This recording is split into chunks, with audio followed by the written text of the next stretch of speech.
Hello, good morning, everyone, and welcome to a Big Data London webinar at a new time of 10 a.m. So good to see you all bright and breezy. Today we're discussing data sovereignty at scale. As always, I'm Andy Steed, Content Director of Big Data London, and I'm joined today by Buddha from Tyke. Hi, Buddha. Hi, Andy. Happy to be here. Yes, so these sessions are designed to be interactive. Please send your questions in using the question box underneath the screen, and I'll endeavour to ask as many of them as I can to Buddha after the presentation. Just a quick note on housekeeping. If you lose the stream at any point, you shouldn't, but if you do, just hit refresh in your browser and you should jump straight back in. So without further ado, I'd like to throw it over to Buddha for the main presentation here. Over to you, Buddha. Thanks a lot, Andy. I will start, as you do, with sharing my screen. I'm just going to bring up my slides. So, okay, let me present, and we should be good to go. Is it all good for, can you see my screen? Okay. All good. Go ahead. Fantastic.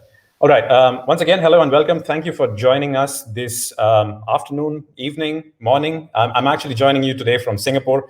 So it's pretty much now 6:30 p.m. local time over here. So it's kind of coming to the end of the day.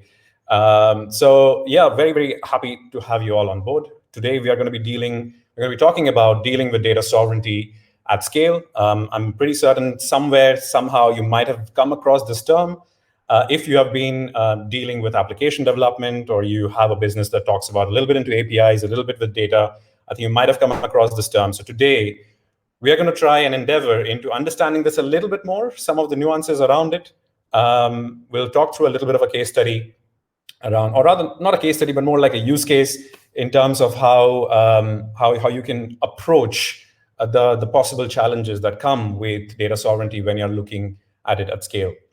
So with that, I am Buddha. I am a product evangelist at Tyke. So Tyke is for those who do not know, if you already know, that's fantastic. Tyke is an API management solution that we provide. And basically, we'll talk a little bit about what that means, what that entails, how that actually helps.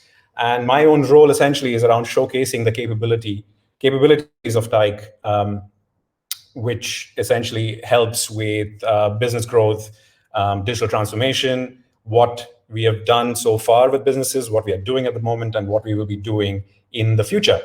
So that's my role. I'm like I said, I'm based out of Singapore. So coming to you across 2 regions today. So that's going to be quite interesting, which actually goes in very nicely with our data sovereignty discussion, where we look at multiple regions and how you can handle that. What we'll be covering today, like I said, we've already gone through the bit of introduction part. We'll then be looking at what data sovereignty is and why it is important, followed by some of the key considerations and challenges that come with data sovereignty.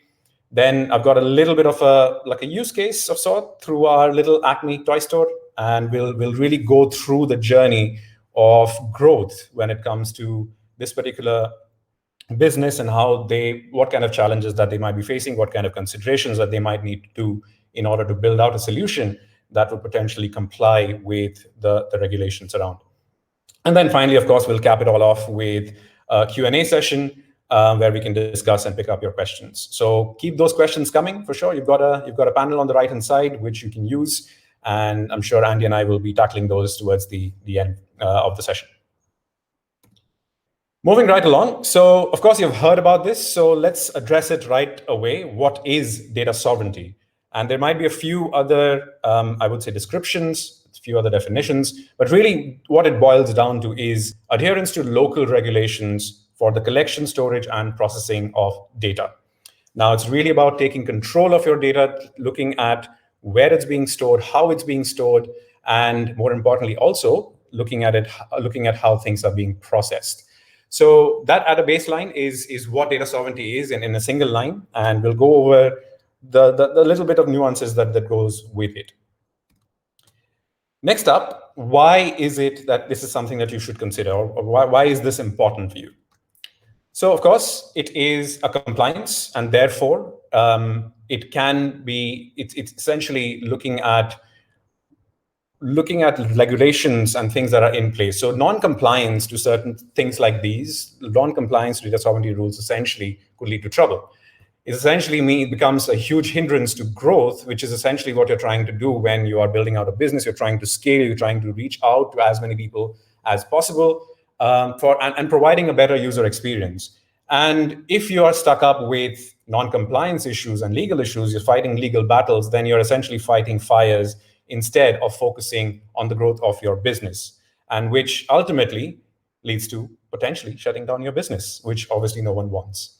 Second is loss of trust. So loss of trust is always going to be bad for business, because users today are a lot more aware, a lot more informed about where and how the data is being used. They want to know about it, they're concerned about it.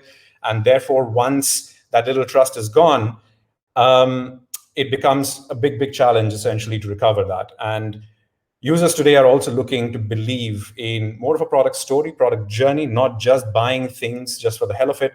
I think there is a little bit around the story factor that people do go into as well. It's not true for every single one of the businesses, but it is a consideration today as the landscape exists. And then finally, I think I'm going to be emphasizing this importantly, because this is what has led to the shutting down of a lot of businesses, and therefore end of business is a big challenge if you're not really complying to your data sovereignty rules.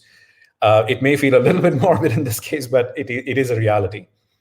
And then finally, loss of reputation. It goes with the loss of trust, but lost reputation again means that you have no takers, which means that once you don't have any takers, you don't have users, that impacts the financials of your business once again. And once damage is done in this field, it is really hard to make a recovery from there. Because there is, again, the story has been etched in the minds of your users that this is how the business operates and is going to operate in the future, and it becomes it becomes quite difficult to essentially do damage control once that reputation has been lost. So finally, point number 3 goes back to goodbye business. So when is it that you should be considering this? When does this sort of come into place? And the first part is really looking at when you are scaling across regions. So of course, you've built your business, you've started off small, you've got some users going, and now you're sort of looking to scale out across different regions. And there could be a few different reasons for that, scaling across regions, one of which is for better user experience. This further goes into low latency. So better user experience, again, you can provide a little bit more of a localized experience for people, whether that is different kinds of content that needs to go in, whether that is just the speed at which things are being delivered. That's where you have your user experience, your low latency, as well as personalization. All of these things, when you're scaling across regions, you want to be as close to the users as possible in order to provide the best possible experience for the people who are going to be buying your product, who are going to be using your product.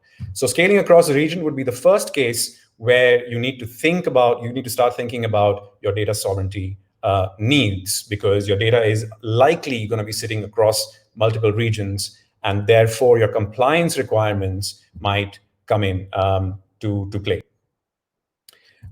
Second is, again, this is something actually a little bit more common than even scaling for that matter, which is backing up of your data. So this could be part of your disaster recovery strategy, where what typically happens is you've got a business going, you've got your main applications in production, playing quite well with your users, playing with that setup. However, you need to cater for business continuity in case something goes terribly wrong. And when that goes wrong, essentially, say whether that is across a geographical location, let's say I'm currently based out of Singapore, and if there was a situation where there is a single data center in Singapore and that has gone down, then you need to have some form of strategy, some form of disaster recovery or business continuity plan in place, which would ensure that your users are not cut off from your services. Because once again, it has a huge impact on your business. It has huge impact on your reputation, and therefore, once again, could mean the end of the road for you. So that's the two main situations, I think, where you need to start considering or start thinking about data sovereignty. The other thing, which I think I have not mentioned here, is also being aware. I think awareness is a big deal, and we'll talk about that towards the end. But I would just say when you are scaling across different regions or backing up your data and starting to think about data sovereignty, it is very important to also be aware of what kind of rules that you need to be following. That could be dependent on the region itself, as well as the vertical in which you are operating. And therefore, that becomes quite important. Now, there are a couple of different aspects of data sovereignty, or management of your data, that is quite important. And the first one is data at rest. This is typically the more common thing that comes up because you start thinking about your compliances and rules and regulations. And the first thing that comes up is, okay, where is my data being stored, or how is it being stored? This could be, again, depending on how your solution has been architected. This could go to whether you are looking at an on-premises based setup where you own the data center, or you have your own local data center where this is being hosted. Or it could also mean looking at cloud-hosted solutions as well and how they are handling it. Now, the tricky bit with cloud hosting, so of course, there is a bit of a convenience versus control debate that comes in where you've got your on-premises setup, where of course you get a whole lot of control in terms of how your data is sitting at rest. But at the same time, it could bring in the challenge, of course, maintenance and really looking after your own data, your own system, your own infrastructure, which could pretty much add again to your costs. It could add again to your resource requirements. Now, of course, there's a trade-off. There is no right or wrong answer with this.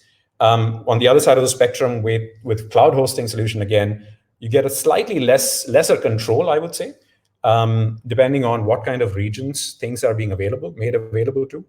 But because it's a managed solution, the level of control, of course, is a little bit lesser because while you can set your own rules in certain cases, you do have to adhere to some of the preset rules that the cloud hosting vendor essentially puts in place as well.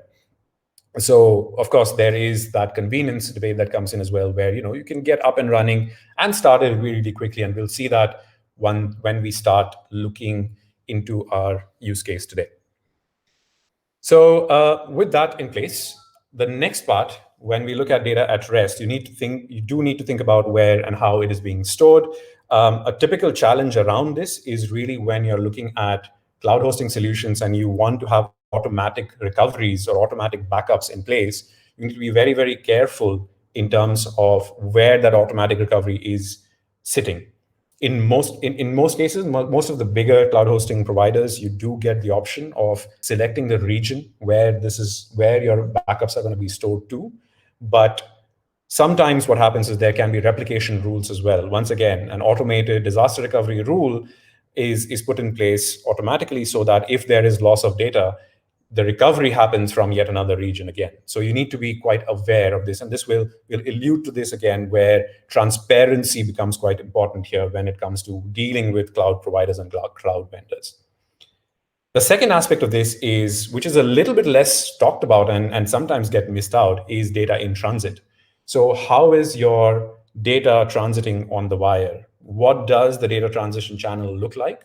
Like from the point where the user is making a request to your application, then calling your microservices or backend essentially, and talking to your database or the different data sources that you have in place, and then coming back up. That entire journey is something that is quite important, quite essential to understand, because it's not only about how things are being collected, how your data is being collected or stored, but also how or where your data is being processed, which becomes very important. Again, depending on what kind of rules and regulations you need to adhere to, some obviously being a little bit more lenient over the others, I think you need to understand that this can be quite an issue. So usually two big factors when it comes to data sovereignty or scaling up or recovery. One is data storage, which is a bit more common, easier to see. The trickier one tends to be around data transit, data in transit or on the wire, because you need to be careful about how things are being processed, where things are being processed, how many hops is your data essentially making from the user all the way to the source and back. And that obviously brings up the challenge of security. You need to make sure that things like encryptions are put in place so that your data is safe, it is secure, and potentially does not compromise or breach the privacy of sensitive information that you might be dealing with. Of course, the nature of data makes a big difference there, but it is something to be really careful about and be aware of, and is quite often missed out.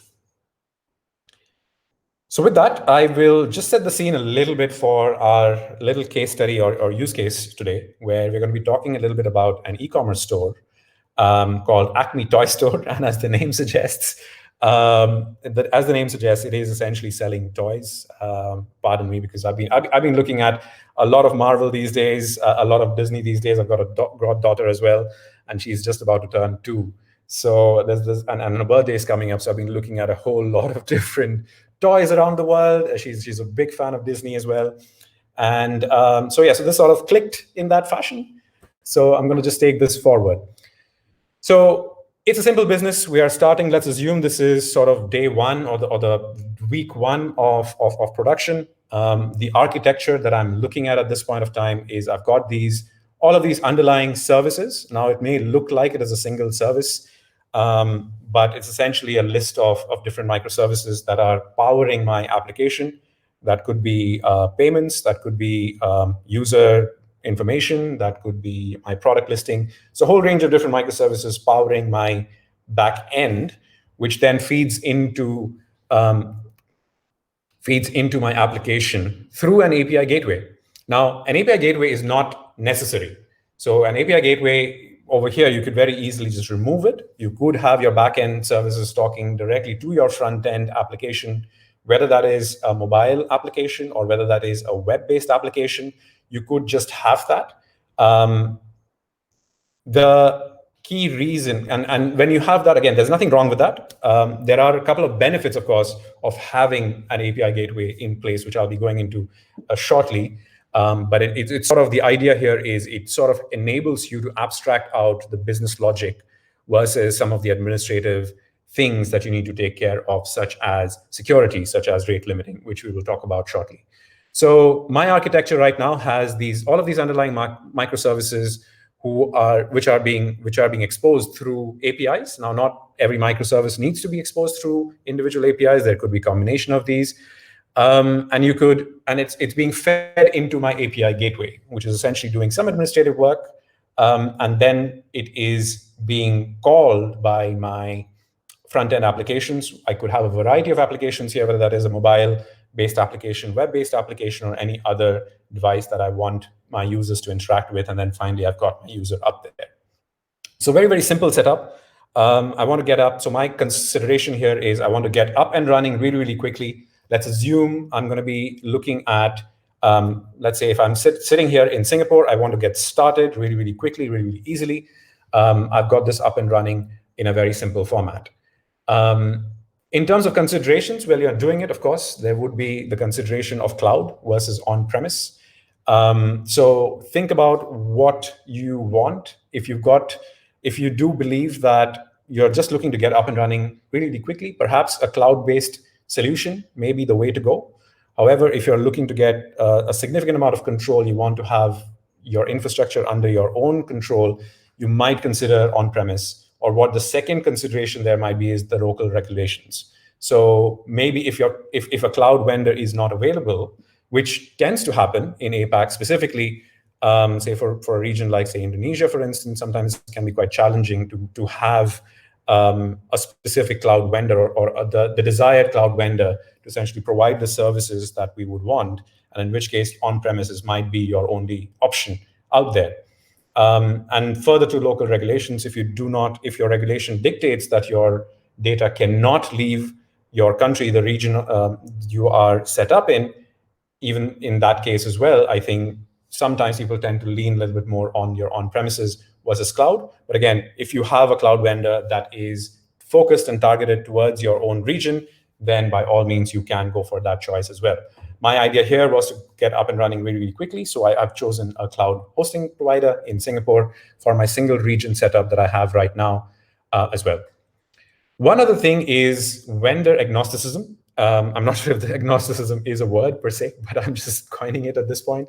But really what I mean by that is, Of course, when you're starting off, sometimes we may or may not have a foresight. It could really be a proof of concept. We're really testing out the market. We don't know if our business is really going to flourish or not. Obviously, we want it to flourish, but we might need to pivot. We might need to change. We might need to think about, what else can we do if things don't go according to plan. Now, there are typically two tropes here. One is you might come across cloud platform vendors, including API management platforms, where you get a one-stop solution that handles everything, where you could have your local hosting, you could have your cloud hosting, you could have your DNSs, you could have your API gateways, all of it sort of managed through one single place. Now, while that could be a really, really great way to get started, it could even be cost effective, but it can be quite difficult sometimes when you're trying to scale it up at a future date. I'm not saying it is impossible, but sometimes what could be a challenge is you might start looking at different cloud providers or different solution providers who need to work cohesively very nicely with your solution across multiple regions. Or you might be looking to expand into a region where that cloud provider just doesn't exist, and then you're stuck a little bit in terms of how do you integrate with all of these all of these different all of these different mini solutions or siloed solutions. How do you bring those things all together? So where vendor agnostic, that's what you call a little bit of vendor lock-in. Again, it's not necessarily a bad thing, but it can have its own challenges. But where a vendor agnostic solution comes in is it sort of gives you a level of flexibility, especially when you are in the early stages of your business, where you might need to pivot, you might need to move into something else. You might have to add on new services, or you might need to look at new different regions that you might be looking to incorporate. Having a layer of flexibility with your solution can go a long way in terms of the success of your business, or even the scaling, especially when you're looking to scale your product across across multiple regions, as well as multiple vendors for that matter, for different needs of yours. So that sort of gives you a little bit of a setup in terms of what we are looking at with our toy store. Diving a little bit into what an API platform, API management platform sort of does in terms of the API lifecycle management. So of course, if you work with APIs, they're essentially means of communication between different services and means of exposing those services to the external world or for consumption by applications. And there are different aspects of this. There are typically two players here, or two roles here, which is obviously an API provider, the one who's providing those APIs, and API consumers, the ones who are actually consuming it, which would be your partners or third-party applications. And they sort of go through this entire journey of managing, securing, testing, creating, designing, discovering, developing, consuming. All of these parts essentially is where an API management platform or an API gateway to a certain extent, but an API management platform at large could essentially help you out with. And this is sort of what I was alluding to when I was talking about, what you could sort of almost delegate the API gateway or API management platform to take care of all of these things for you, while you yourself could be really focusing on the business layer or the business logic that needs to power your microservices, and leave the things like security, leave the things like version controls, or leave the things like rate limiting and quota management of your APIs to this application, this API management layer for you to handle. That's just a little bit of an introduction into what an API management platform could bring to the table here. Then let's say we are 1 year down the line and we have sort of gotten to a point where we are doing really well in our region. We've got some users who are now starting to come in from different regions, and we are thinking about scale. Now, there could be two possible solutions here. One, of course, you need to start off with, and before you think about the solution, you just start with your key considerations. One is, what kind of local rules, again, do you need to comply to? You need to think about which region do you need to expand into locally, and what kind of rules what kind of data jurisdictions that you need to really think about when you're doing that. And accordingly, then you would come to one of potentially two solutions here. If you're moving from one region to another region where really the rules are really, really strict. So if you've got such strict regulations where the data really cannot leave the geographical boundaries of a specific country or specific region. So let's take an example of if EU were to come in with a regulation and say, look, our data is never going to be leaving EU. You can only have it stored, processed, and collected within our region, cannot leave the geographical boundaries of our region at all. So in which case, one possible solution could be a siloed approach here. So you're essentially replicating your application, all three layers of your application essentially, and making it available across those two regions, but they are essentially siloed solutions. And the way you would then pick or make it available to your users could be through geographical DNSs, which would look at which region a user is coming in and would redirect them to your solution of that specific region. So this obviously, a siloed solution obviously has a couple of benefits. One is that you really get a huge amount of control in terms of what kind of rules, what kind of regulations that you need to follow and adhere to them accordingly, without having to have any cross-region intermingling of data, so to speak. And that gives you a whole lot of control. But again, with that control, typically there comes a level of lack of convenience, because now you're getting into a situation where you have to potentially maintain two parallel solutions. Your code base could potentially still stay the same, but you still have to look into your deployment strategies. You need to potentially even have resources available, teams available who would be looking at these solutions separately on their own, essentially. So that's where it comes in, and it could potentially even become a little bit of a hindrance when you're looking at further scalability of your solution. So definitely something to be mindful of. Of course, if there is no way, then there is no way. You might need to do this. There may not be another way around it. But so once again, to emphasize, being aware of the regulations that you need to adhere to, I think becomes quite important. So across those two regions, if I'm scaling my Acme TriStore, this could be one way of doing it. An alternate way of doing this, where I might be looking at maybe giving up a little bit more control, but it could bring in a whole lot of convenience. What you don't see right now here is with that API gateway or API management layer in place, you're still having to manage those completely separately and all of those rules being put together. What could happen as a second solution is you could still have these two separate solutions going, but you could have a hybrid approach where the management of your APIs, the management of the users, and the management of your management at the API management level could be taken care of by this management layer, or as we call it, the control plane. So the way the structure of this would work is you would have these edge gateways operating really close to the geographical regions in which you have your users present. And it's essentially going to be doing all of your data storage, data processing, and collection at that level. But at the same time, it gives you this global management layer, which enables you to sort of manage your different API requirements or different administrative requirements of controlling those edge gateways, of deploying those edge gateways, and understanding what's really going on with each one of them and monitoring all of those at a lot more global level. So of course, the big benefit here is you are capable of computing things locally, storing things locally, but you can then manage your APIs globally in a very convenient manner through a single interface, a single dashboard. So typically, an API management platform consists of an API gateway, a dashboard layer, as well as a developer portal. So the dashboard layer is what you use to essentially manage your APIs and what's really going on, and monitoring and analytics and all of those areas effectively come into play here. So once again, of course, you need to be aware of your regulations here, whether you can do this. Once again, because even if there is a management layer, it does need to sit somewhere. So you need to be aware of what kind of rules need to apply. Here, storage wouldn't be necessarily a problem, but transit could be a potential problem. So data in transit. If you have regulations that say your data cannot transit outside of your geographical location, the solution may not work for you.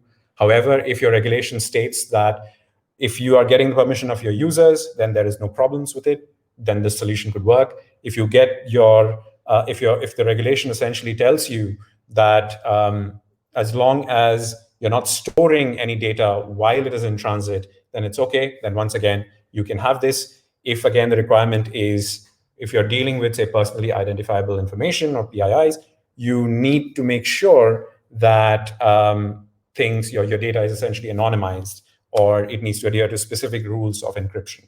So all of which, and so this is where I think Tyke comes in. So we are an API management platform, and that whole layer of API gateway, whether individually or the entire API management platform, which then comprises of API gateway, the control plane, which is our dashboard, as well as the developer portal, which essentially makes your APIs available for consumption, is all part of the package that we provide here at Tyke. So you could have all of these. Once again, in terms of setting up, these could be cloud-hosted solutions, or at the same time, these could also be on-premises solutions. And we essentially play well with all of them, and which is what I mean by, if you wanted to host an API gateway in a location where you do not have cloud providers or cloud hosting option available, at least not from one of the bigger players, then you could have your local data center essentially managing all of these things and connecting to our management layer, and still working cohesively with your entire solution, as opposed to having to build these siloed solutions, managing them separately, especially if they are across two different vendors, across two different regions.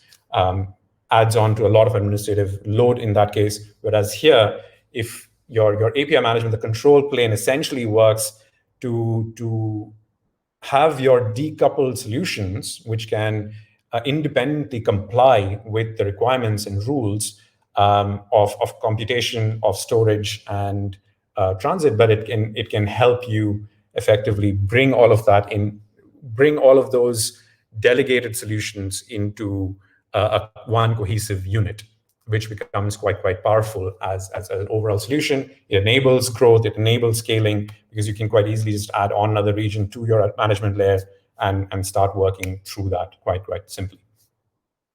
So I hope that sort of gives you a bit of an idea of what we were considering, what we were thinking. I think awareness is quite key here in terms of what kind of rules and regulations you need to think about. Yes, I think as a next slide, I think I go into some of the key takeaways, because I'm just being mindful of time. So I'm going to just talk about what we discussed so far, and of course, I've not dived really deep into, say, the architecture of our solution. The solution over here that I was mentioning is something called the multi-data center bridge, or MDCB offering, that we've got along with a hybrid cloud. And if someone is interested and has specific questions, I will deal with that in the Q&A session, because I do want to give enough time for the Q&A for the audience as well.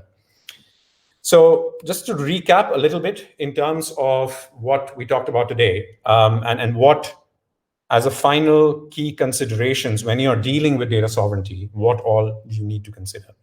I think the first thing that comes up, if you look at the solution, is that you need to consider your solution as a whole.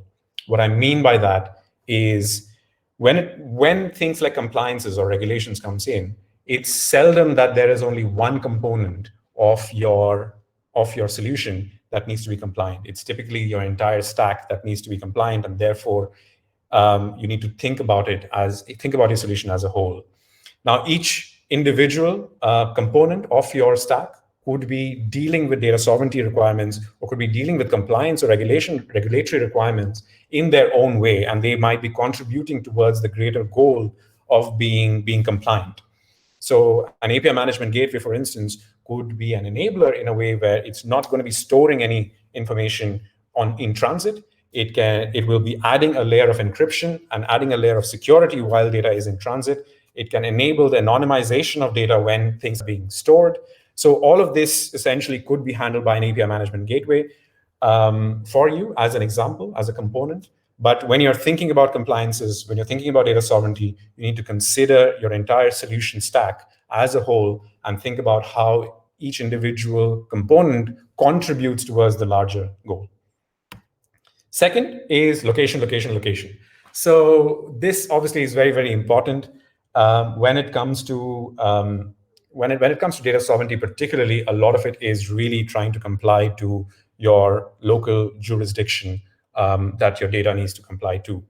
A typical tip or recommendation that I do hear a lot when it comes to this is when you're architecting solution across two different regions, typically look at the region which has stricter rules, and probably start with that, because if you're adhering to the strictest of rules, then of course you're likely to be adhering to every other potential rule that is in place as well.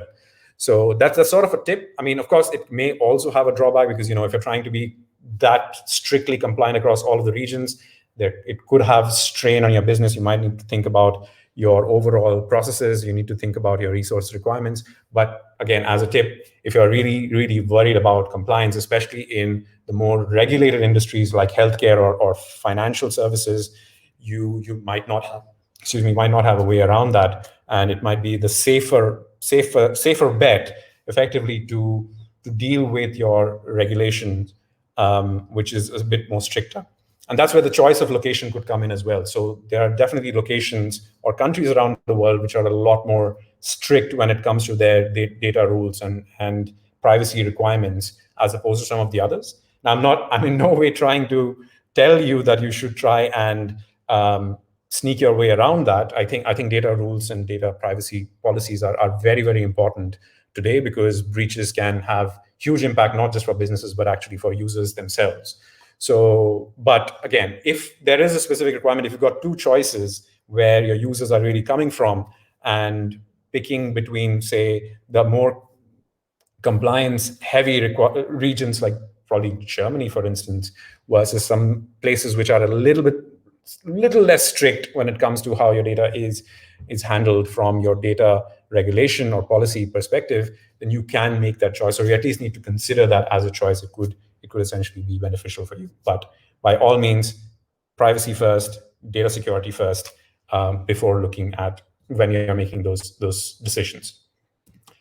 Next is transparency.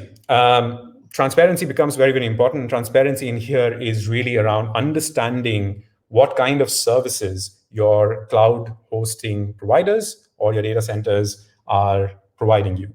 So what I mean by that is, when you do think about things like recovery, automatic backups or automatic recoveries, or how your data is transiting from one region to the other, it is very, very important to understand exactly how this is working. And that's where you need to consider the transparency that your solution provider or your SaaS product provider or your cloud hosting provider is providing to you. Ideally, think about the fine print, do your due diligence, because once again, these are one of those things, once you go wrong, things could really, really pile up, and it could really have a cascading effect onto your business, not just from the growth perspective, but from the overall business as it exists today. So I think seeking that transparency, again, is not a wrong thing. You should definitely look at doing that, and figure out, do your due diligence before you proceed with selecting the partner of choice. And then finally, the vendor agnosticism. Again, I don't know if this is a word, but really what I'm alluding to is flexibility of solution, especially when you're looking at scalability, especially when you are looking at rules, regulations, compliances. I think being locked into specific solutions where compliances could become a challenge in the future, I think, or you may not really be aware of it, could be a bit of a challenge for your scale. Once again, no right or wrong answer per se. I mean, if the regions are already available with your hosting provider or your solution provider, by all means, it might actually give you a better deal in terms of your overall costs and expenses. But the level of flexibility can go a long way when you're really a smaller business looking to grow, or bigger or medium or bigger size business looking to really expand further out. I think because the future, you can really never truly predict what kind of things might be coming in. So having something a little bit flexible that does not lock you in. So again, I'm alluding a little bit to Tyke, because after all, I am a product evangelist here for Tyke. So I'm doing a little bit of a plug there, where we essentially play very nicely with almost every kind of hosting provider, every kind of data center that you can think of.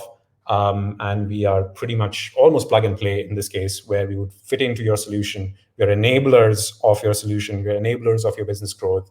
And you can run us whether you're running on AWS or Google Cloud or Azure or your own data center or local cloud hosting providers. There is really, really no restrictions when it comes to how we operate and how we can work. So that's that. And there is one final slide, which which is essentially a bonus takeaway, because I think I've hinted at this a lot throughout the entire presentation. But this is very, very important because you need to be aware. You need to be aware about the rules. You need to be aware about the regulations that you need to adhere to. These could really, really benefit you because you may or may not need to comply to everything that is out there. You may not need to comply to the strictest of rules that are out there, and therefore spend a lot of time and resources on being compliant to those. Of course, you should look at, once again, I need to emphasize, you should look at data security, you should look at privacy rules on your own, but you may not need to go down the strictest of adherences that come along with some of the different regions or some of the even different verticals. So if you're not, say, in the financial services business, or if you're not in, say, the healthcare business, you might not have to go in all out when it comes to the privacy rules. But at the same time, if you are in some of those businesses that are highly regulated, which have big, higher compliance requirements, then again, being aware is a must once more, because you need to be aware of what kind of rules you need to comply to and be compliant. Otherwise, your solution may be blocked or stopped, or you might need to again get into legal battles, which none of us would want moving forward.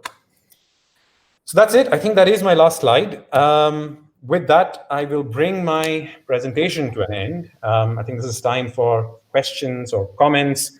I'll be happy to take them. I think we are just about 40 minutes in, so it gives us a good chunk of time for conversation then. I'm going to stop sharing my screen so that I can see things once more. Hello. Hello. How are you doing? Thank you very much for that presentation. Just a quick one before we get started with the Q&A. A question that people typically ask is, how can I see it again, or portions of the presentation again? The session will be available on demand almost instantly after we've finished. So feel free to go through Buddha's presentation again, rewind, pause, that kind of thing, and see any of the technical bits or the drawings that you want to see. Secondly, is that you might have noticed that the banners and everything for this presentation was blue and was presented as Blueprint. So Blueprint's our sister brand. We've got a virtual event coming up next week, Wednesday, actually. Buddha is presenting there as well, so you can catch up with Buddha again. There's about 70 presentations over 2 days. It should be a really excellent event. So if this is your kind of thing, do register for it. It's one of the links on the attachments, as is some extra type information there as well. So I'm going to kick off with my first question, Buddha. What sort of mistakes do people make typically when they start doing this? How do they get themselves into hot water? I think that's a good one. I think that's what I was trying to illustrate there as well, where I was talking about two key things that you need to really consider. One is looking at your data at rest, but also your data in transit. I think a lot of people can go wrong with that, where they really think about data storage and how data is being collected, but not how data is transiting across different regions. And especially when you're looking at, say, a cloud-hosted environment, then some of these things may not be as transparent as, say, an on-premises setup. So I think that's something that people can go wrong with. But once again, it really comes down to being aware of the rules and regulations that really you need to adhere to. Just because you're in a specific region doesn't automatically mean you need to comply to the highest of standards sometimes, or your industry plays a big role there. So I think there are a couple of different aspects there where you really need to think about how your data is at rest and in transit. The other part would be, even at data at rest, I think the typical thing is inside a lot of cloud hosting platforms I've seen, you can just have these little checkboxes saying automatic recovery and automatic backups. So I think that's where, again, could be a bit of a challenge, because you might not know where exactly that backup is happening. So if it is if it's being backed up to the United States and your primary users are in, say, the EU region, then your compliance rules are no longer the same anymore. So you need to think about that before making that choice. So yeah, so I think these are typically places where people would go a little bit off. Yeah. Okay. Perfect. And then we talked about local compliance rules. You mentioned a couple of examples. I wondered if you could give an example of something that would be tricky. You said, obviously Germany's got strict rules, but the combination of two, maybe if you started in the UK or if you started in the US, where would it be? Where would you need to concentrate and maybe get outside help if you were trying to deal with? I think places in the I think the EU probably has some of the strictest of rules at this point of time, especially when it comes to data. I think we're all aware of GDPR, or the General Data Protection Rules. I think that's probably one of the stricter ones that exist at this point of time around the world. We have a version of that here in Singapore as well. I think it's called PDPA, which is the Personal Data Protection Act, I think. It is not as strict as GDPR, I think, but it again looks into personally identifiable information and how you're dealing with that. So with some of these rules in place, I think that the way you need to look at it is, again, depending on your industry, what becomes important is if you are really looking at compliances, and that's a key consideration for your industry, I think start with the place which is probably higher on compliances. So the stricter rules might be the place to get started on, because then when you're looking to expand out, you might already be compliant to all of those rules anyway. But of course, storage and how things are being stored when you're moving across regions, of course, you need to think about that, of course. But if your solution is built for compliance and it's built in a way where it is flexible to adhere to all of these, I think becomes a lot easier. There could be another camp there who says, okay, let's start small and start at a place which is a little bit simpler to get started on, and then we'll move into the more compliant aspect as well. Again, nothing wrong with that, but do remember that once you do expand into that, once again, the stricter rules will probably take precedence over the less strict rules. So ultimately, you need to think about the stricter rules first before anything else. Perfect. There's a good question just come in actually about sort of internal responsibility for this kind of thing. Is asking, who should take responsibility? Is it the developers themselves? Should there be some sort of governance program? Does it go right up to the CEO? What typically, who's heads on the block here, and who should be making moves to make sure that it's done correctly? I think as a product business for us, it's a bit to do with philosophy as well. I think for us, building a solution that enables people to bring the best for their business has been very important, and compliance is always a key aspect of that, especially in the regions that we operate. Right now, we operate quite globally. So it does, I would say, comes from the top, yes, but I think it may be wrong to say that there's a single person who's really just responsible for this. It's a bit of a philosophy around the business as well, where we're really looking to do our best when it comes to data privacy. We want to make sure that the users of our platform, because we are sort of a B2B2C sort of business where our users are actually businesses, and those businesses have their own users. So for us to enable such businesses is a philosophy that has always been top of our priority. I think when we talk about teams within other businesses, I'm not sure if it's a single person, but if I had to pinpoint one, it could be the product owner, depending on how you're structured. I think a product owner, as a person who is setting the vision, setting how your product is going to move forward, could be that person. But at the same time, you need to empower your developers, or they need to be aware why this is something that is quite important and crucial, because they are ultimately the ones building those solutions. You don't want to get into a situation where you're constantly testing a solution, that is this okay, this is okay. I mean, you should be looking at that for sure. But once you have that philosophy down, coming right from the top across the organization, everyone is aware why this is important, I think it becomes a lot less of a challenge or a lot less of a silo, which is where you don't want to be. Yeah, fine. And we go back to something you were mentioning at the start of the presentation around sort of control and convenience and the offset.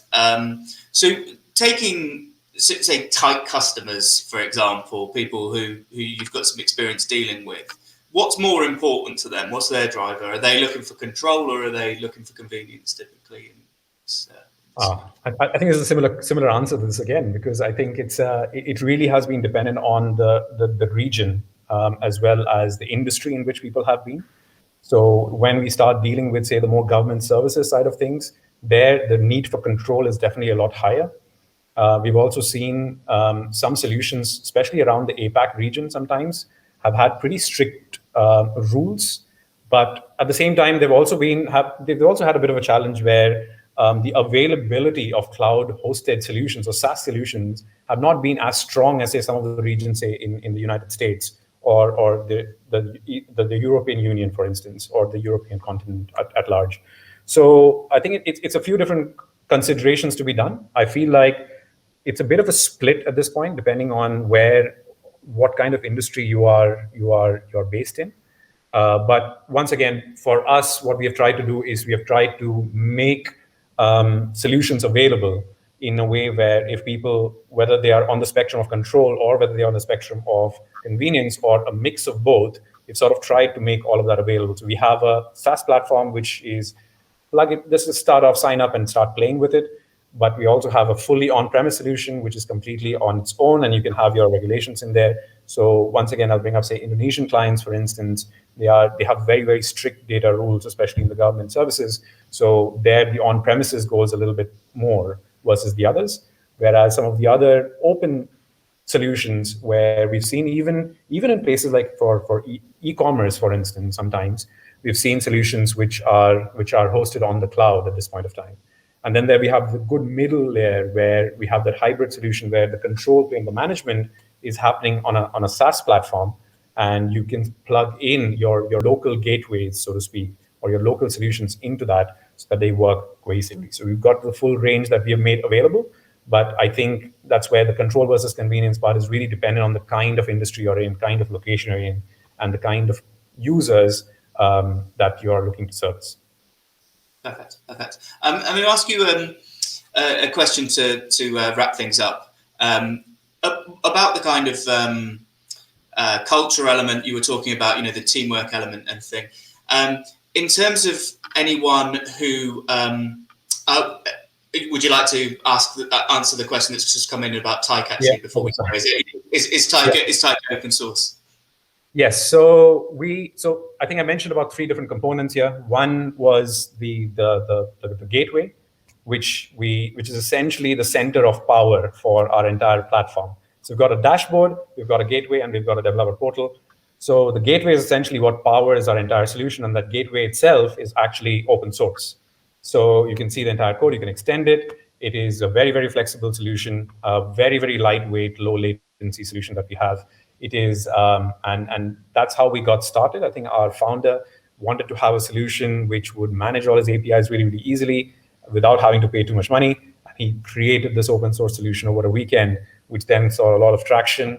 And then the commercial side started coming in where people wanted a couple more additions to it, which is where the dashboard came in as essentially a management layer where you can see and interact with your APIs, you can analyze it, you can have user groups and user controls, all of those things in place, adding your security layers and all of that. But all of that, again, is being powered by that open source gateway that we have.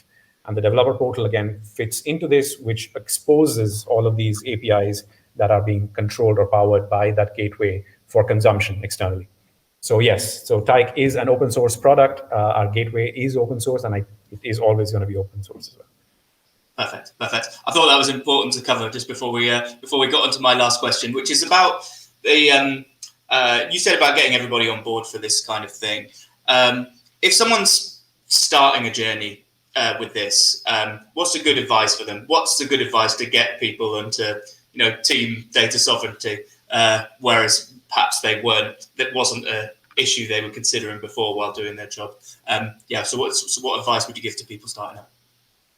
I think it might depend on where you're. So if you're saying that the company is sort of just starting off in their journey, then I think a good way to start is there needs to be someone who sort of understands the nuances of data sovereignty. I think so. Research definitely is a very, very big aspect of it. Then ideally, you might want to have a champion internally. So a person who sort of gets or kicks things off in a way where people understand the reason or why this is such an important thing. I would be very surprised if someone today doesn't understand why data sovereignty is important, I think. But in the context of their own business, I think having that bit of an internal champion becomes quite valuable, because that person could be the go-to person when you're getting started. You may have a lot of questions. You may be stumbling upon a few things. So having that little champion internally becomes quite effective in growth. And you learn as you go. You see how the context works for you. So I think that could be a good way to start. Be aware of what requirements are in the context of a business, what requirements you need to adhere to, and then start talking about it internally and get more people on board with that. Perfect. Well, with that, I'll draw us to the close. Very enjoyable session. Thanks very much, Buddha. It's been a pleasure to meet you. We'll see you again on Wednesday at Blueprint. And from Big Data London /Blueprint, it's goodbye. Goodbye, Buddha, and goodbye, everybody at home. Thank you very much. Thank you so much for having me, and see you next time. Yeah, see you next time. Cheers, Buddha. Thank you. Bye-bye. Bye-bye.